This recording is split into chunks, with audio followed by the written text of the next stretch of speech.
그 다음 질문. 요엘서 2장 28절에 한번 찾아보겠습니다. 요엘서 2장 28절.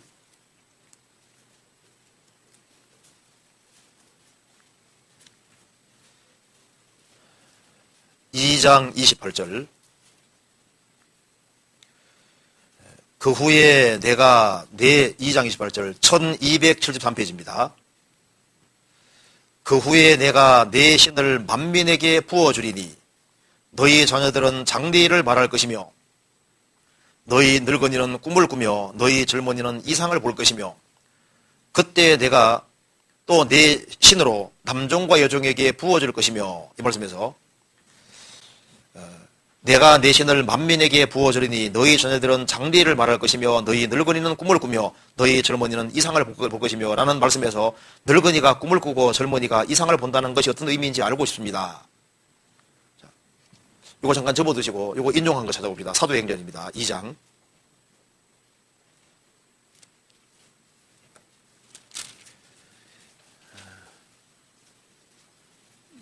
(2장) 16절.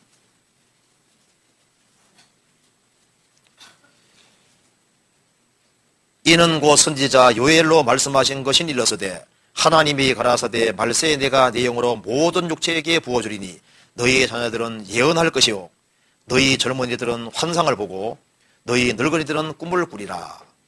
그때 내가 내 영으로 내 남종과 여종에게 부어주리니 저희가 예언할 것이요. 이 말씀에서 내가 내 신을 만민에게 부어줄 것이다. 모든 육체에게 부어줄 것이다. 구약시대 때는 선지자라든가 특정한 사람들이 간혹 성령이 잠깐 임하잖아요.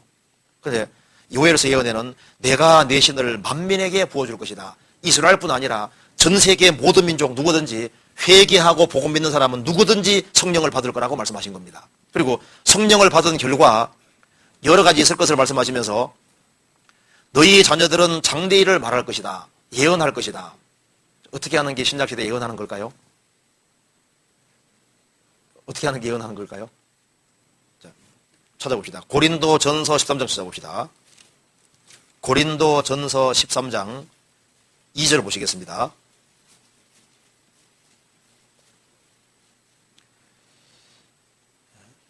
내가 예언하는 능히 있어 모든 비밀과 모든 지식을 알고, 예언한다는 것이 뭡니까?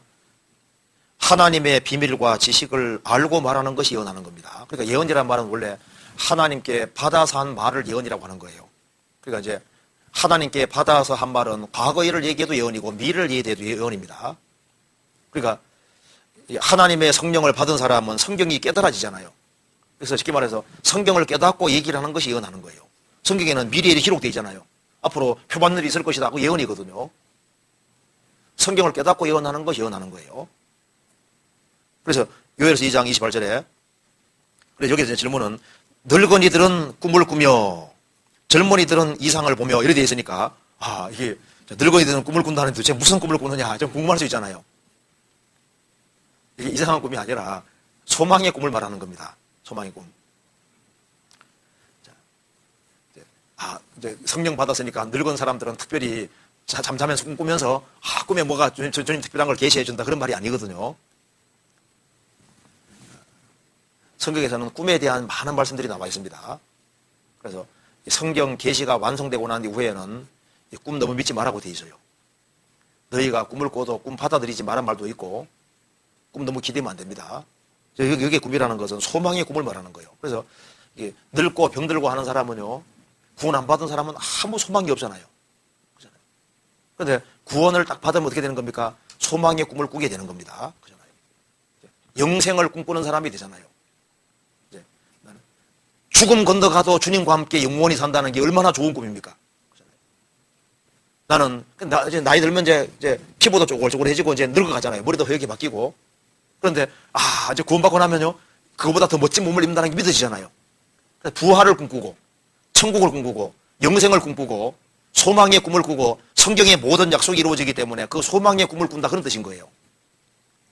그리고 너희 젊은이들은 이상을 볼 것이며, 보통 영어로 비전이라고 되어 있는데요, 똑같은 의미입니다. 꿈과 비전을 가지고 살게 될 걸 말하는 겁니다.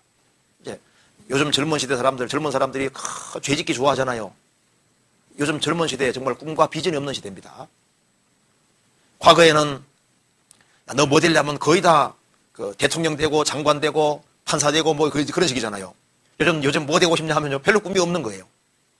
근데 구원받고 나면은 꿈이 생기는, 비전이 생기는 겁니다. 주님의 영광을 위해 산다고 하는 이 비전만큼 좋은 것이 없잖아요. 멸망으로 달려가는 영혼을 건질 그 비전 같은 게 생기고 그런 게 이상이 생기는 거예요. 그래서 환상을 보게 될 것이다. 그래서 구원받고 나면은요, 이 꿈과 환상이 생기는 것이 맞습니다.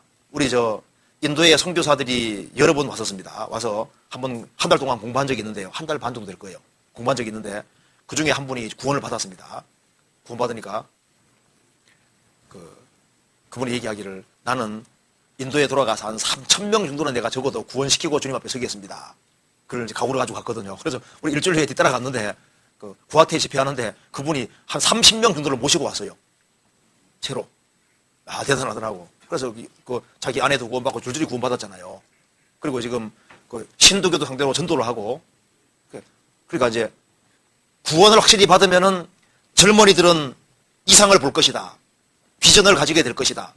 환상을 보게 될 것이다. 이 세상에서 뭘 해야 될지 목표의식을 확실히 갖게 될 걸 말하는 거예요. 저도 구원받기 전에 아무 소망이 없었습니다. 초등학교 들어가기 전부터 정말 인생이 허무해서요. 진짜입니다. 그래서 이게 항상 마음이 답답했거든요.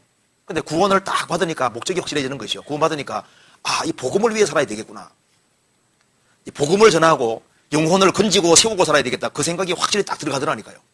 그래서 너희 젊은이들은 이상을 볼 것이다. 비전을 가지게 될 것이다. 환상을 가지게 될 것이다. 이 세상에서 무엇을 위해 살아야 될지 목적이 확실하게 되고, 그래서 목표 향해서 열심히 달려가는 그런 사람이 될 것을 말씀하는 겁니다. 잠언 29장 찾아보시겠습니다.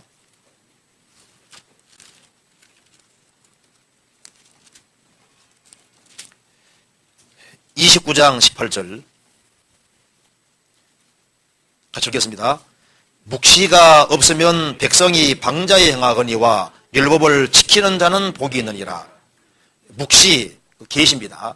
묵시가 없으면 백성이 방자에 행하거니와, 하나님 말씀이 깨달아지는 것이 없으면 백성들이 방자에 행한다. 그런데 하나님의 말씀이 깨달아지고 성령의 도우심으로 말씀을 배워서 하나씩 깨달아가면은요, 성경이 열리고 이해가 되니까, 하나님이 정말 계시구나. 내세가 정말 있구나. 영원한 천국과 지옥이 있구나. 사람들이 멸망으로 달려가고 있구나. 내가 뭘 위해 살아야 되구나. 그것이 아주 확실하게 되는 거예요. 그래서 이 세상에서 확실한 비전과 목적을 가지고 살 것을 말하는 겁니다. 그래서 구원을 받아야만 젊은이가 아주 심차게 살아가는데, 세계적으로 젊은 사람들이 교회에 없어지고 있습니다. 우리 교회는 젊은 사람들이 구원을 많이 받아가잖아요. 열심히 살아가잖아요. 그 뭐냐면, 그래서 젊은이들은 환상을 보고 이상을 보고 비전을 가지고 살게 될 것이다. 성령을 진짜 받으면 그렇게 되는 거예요. 그렇잖아요. 정말 이해되시죠? 이걸 아주 이상하게 해가지고, 막 기도하는데 하늘에서 막 축구를 찾고 있더라. 이상한 소리 하는 사람도 있는데, 그런 거 아닙니다.